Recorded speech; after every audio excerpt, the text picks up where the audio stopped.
Hey y'all, it's your girl King Paigey here, back with another true crime video. I want to apologize for the late upload. The holidays was around Christmas and New Year's, and I was just spending time with family and friends. And, with all the craziness that is happening in America right now, I just need a mental break.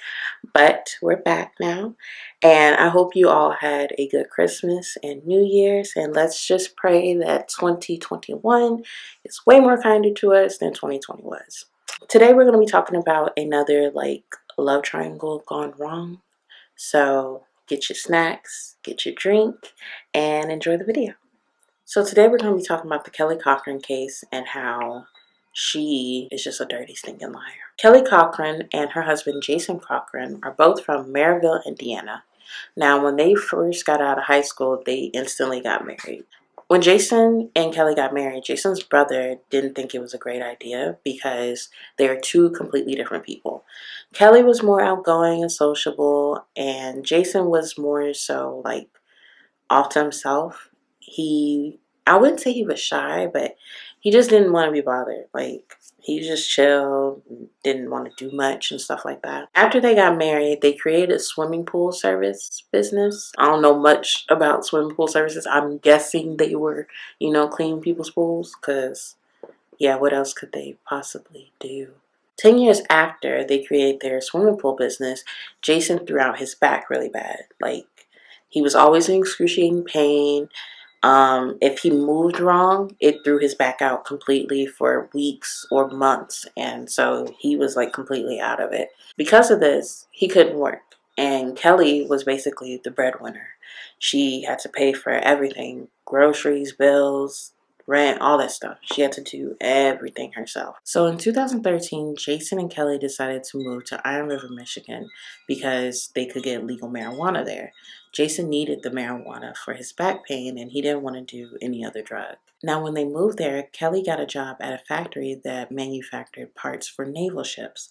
And at this factory, she met Christopher Reagan, or Regan. It might be Reagan. We're going to go with Reagan. I feel like it's Reagan. Now, Christopher Reagan was a 53-year-old Air Force veteran that grew up in Detroit.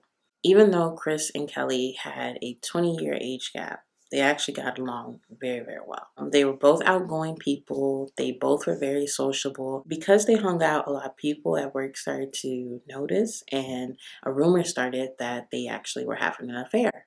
Now, Christopher had an on and off again girlfriend named Terry O'Donnell. Now, Terry says that they would talk every single day. Texts, calls, all the time, every day. And they used to be together, but when Terry had to go to the UK, Chris was back home cheating on her and having random hookups with women, and told her that, I love you, and these random hookups are just hookups. That's nothing else. But Terry didn't like that, and she couldn't, deal with that. So they decided to remain friends, but they still, very much still loved each other. Now, Chris had a very bad knee. He had knee surgery and everything on this knee. But since he was working at this factory, it wasn't helping that it was manual labor. So he had to find a job that was easier on his body. So he got a job opportunity in North Carolina, and him and Terry were going to go over the details because they wanted to move to North Carolina together to finally be together and turn over a new leaf and, finally be the couple that they've been low-key wanting to be. But 10 days after October 14th, 2014, Terry did not hear a word from Chris, and she went to the police to report him missing. Now, after Terry reported him missing, police went to Chris's home to search for him, or to search for clues, and when they got there, the place was a total wreck. Dirty dishes everywhere, papers everywhere, trash everywhere. And Terry said that Chris would never ever leave his place like that, so something was definitely off. Eventually, police found Chris's car outside of town, and when they searched in the car, they found his phone and a sticky note with Kelly's address on it. Police pulled up to Kelly and Jason's home and questioned them immediately. Now, they said that Kelly was very nice and she was sociable, but Jason, he was standoffish and was just like, Kelly ain't do nothing wrong. Why you here, basically, type stuff. And they're just like, okay, something's off. Eventually, police went to the factory job to interview coworkers to see if they knew anything about Chris's disappearance. They told them that they didn't know anything, but that Kelly and Chris did have an affair going on. So after that, police decided to take in Jason and Kelly for questions. When investigators interviewed Kelly, she admitted immediately that, yeah, I'm having an affair with Chris, and Jason knows about it, and Jason was completely fine with it because we have an open marriage. But when they interviewed Jason, he was actually pissed about it. He said he wasn't happy about that, she was out here cheating and sleeping with other men, and it was actually causing him to be depressed. So basically, Kelly is a dirty, stinking liar. So in March 2015, police went to Kelly and Jason's house to search their home. When they got there, they said that there was no evidence that Chris was even there, and there was nobody at all. But they did find a rough draft of a book that Jason was writing. In this book, they said that Jason was writing about going on killing sprees and wrote about harming a person that sounded a lot like Chris. Now, shortly after this, Kelly and Jason moved back to Indiana to a town called Hobart. On February 20th, 2016, Kelly called 911 to report that her husband was not breathing. When paramedics got there, they said that Kelly was all in the way and she was being very, very, very hysterical. When paramedics finally checked Jason, they saw that he was definitely dead. He was gone. But it looked like he overdosed on heroin. But when the Hobart medical examiner examined Jason's body, he said yes, Jason definitely had heroin in his system, but they saw evidence that he was choked or something. So his death was labeled a homicide. So they immediately started asking Kelly questions and interviewing her multiple times. But right when they thought that Kelly was about to crack and tell them the complete truth, she disappeared and was texting detectives that she ran away and that she's gone on land and that she's on the West Coast and she's not coming back. So because of this, investigators kept texting her over and over again so she would text back so they can pick up the GPS signal off her phone. Eventually, they tracked her down in Kentucky, living with her cousin, and arrested her on April 28th, 2016. When in custody, Kelly finally broke down and told them the truth. She said that, yes, her and Jason definitely did kill Chris. She said that Jason forced her to lure Chris to their home so they could murder him, apparently. Jason had her lure Chris there by saying that she was going to make him lasagna for dinner and that he can have her body for dessert. And when they were making love, Jason was supposed to come in with a rifle and was going to shoot Chris in the head. Now, obviously, their plan worked because they definitely did kill Chris just like that. Right when they were done making love, Jason came in, killed him, and they took his body into the basement. When they took his body in the basement, Jason cut Chris's body parts off and stored them in bags. Now, they had that little waste bin thing that you see homeless people use under bridges and stuff like that, the thing that has all the fire and stuff like that.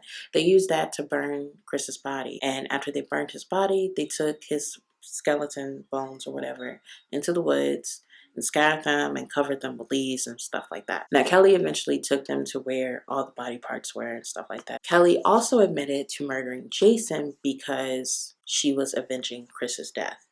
She said in court that Chris was the best thing that ever happened to her and she didn't want to let him go. So she avenged Chris by murdering Jason. After Kelly admitted all of this, Kelly got life in prison for assisting in Chris's murder, and she got 65 years in prison after pleading guilty for Jason's murder. Now, while in custody though, Kelly did tell police that apparently after they chopped up Chris's body, they served him at a neighborhood barbecue, but we don't know if that's for sure yet. Police don't know if they really believe her because, Kelly is a dirty, stinking liar. She also said that her and Jason went on a killing spree and killed multiple people, but they still don't have, evidence of this. This is just Kelly being, once again, a dirty, stinking liar. And she just continues to lie and lie and lie for whatever. I don't know why. That was the Kelly Cochran case.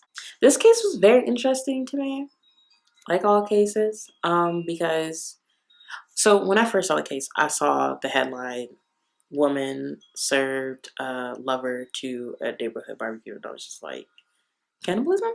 But after reading everything, she's most likely lying about this.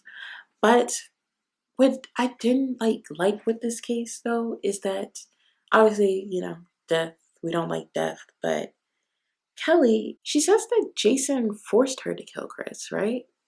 But you lured him there. You lured him to the home. So what I'm just trying to understand is, if you were forced, like, I understand if you had a gun to your head and you couldn't do nothing, but this is a man with, like, a bad back, like a very bad back. Like, if he moved wrong, he's toast.